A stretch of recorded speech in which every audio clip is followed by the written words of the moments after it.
their sixth straight win of the season, and let's be honest, the most important win because it was against Clemson. South Carolina now has to wait and see if they have done enough to make it to the college football playoffs. The selection committee will update their standings tomorrow night at 8. And JR, I can tell you this is all Brady has been talking about all weekend long, who we could play, who we deserve to play, how hot the Gamecocks are right now, all of it. Yeah, it's what the college football world is talking about right now. The Gamecocks, one of the hottest teams in the country. Over the last 6 weeks, they have beaten some of the best teams in the country. They trounced Oklahoma. Remember this game? 35-9 Efren. Remember, this is Efren's team, Oklahoma. They took care of business also against number 10 Texas A&M.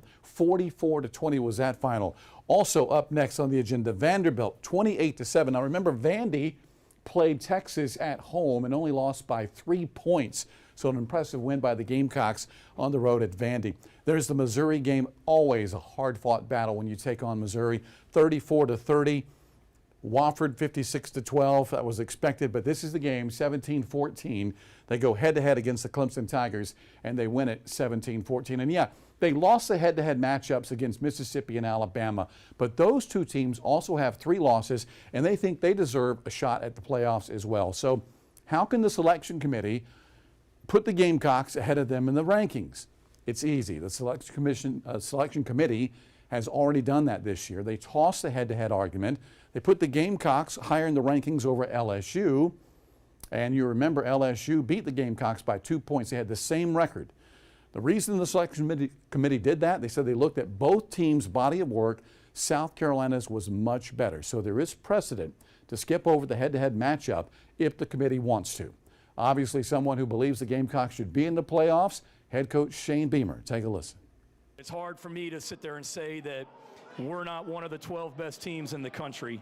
When you look at our strength of schedule, when you look at our wins on the road, I think we're now 4-1 on the road this year in tough environments. We're not going and playing in front of 20,000 people on the road like some teams do in this country.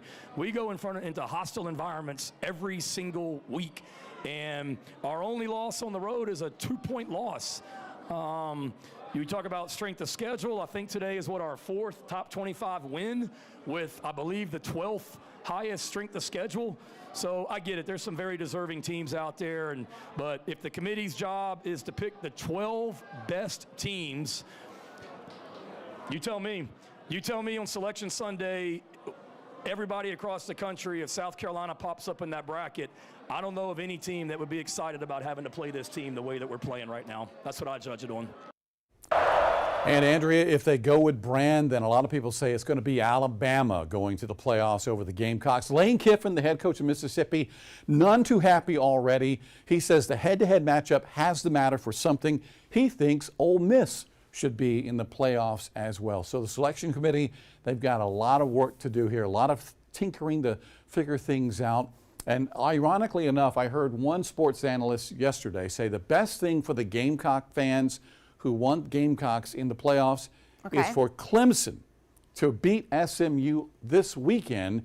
That will make the Gamecocks' resume that much better, saying we beat the ACC champs in Clemson. Yeah, and Lenora Sellers, boy, did he have an amazing game this weekend. And you heard the head coach say afterwards he thinks he should be in the running for the Heisman.